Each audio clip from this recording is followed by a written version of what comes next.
দেখুন কিভাবে বাচ্চারা দৌড় দিছে, মনে হয় মাছ ধরা দেখতে যাচ্ছে। আমিও আজকে শিকারীদের মাছ ধরা দেখতে আসলাম, আপনারা সাথেই থাকুন আমার। এই ভাই বলছে যে এর আগের দিন আমি একটা বড় মাছ পেয়েছি।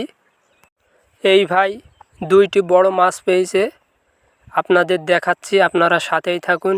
এই ভাইয়ের সাথে শুনে নিব কিভাবে কত কত বড় বড় মাছ এখানে হয়। আজকে শুনবার আপনাদের দেখাবো দুইটি বড় মাছ। দেখছেন কত বড় বড় দুইটা মাছ, অনেক বড়। তারপরের জনের কাছে চলে যাব। এই ভাইও দুইটা মাছ পেয়েছে, দেখুন আপনারা আমার সাথেই থাকুন, আমি দেখাচ্ছি এই ভাইকে বলিয়ে। দেখুন এই ভাইয়ের মাছটা কিছুটা ছোট মাঝারি টাইপের, তাও অনেক সুন্দর দেখতে।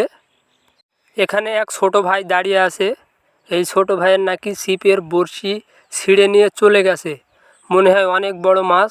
এই ভাইটি বলছে অনেক বড়, ছিপের বড়শি টড়শি সব ছিঁড়ে নিয়ে চলে গেছে। এর পরের জনের কাছে যাব। এই ভাই কেবল আসলো, এখনো মাছ পায়নি, ছিপ ফেলে বসে আছে। এই ভাই বলছে যে এর আগে 5 কেজি ওজনের দুইটা পেয়েছে মাছ। বলছে আজকে কেবল আসলো।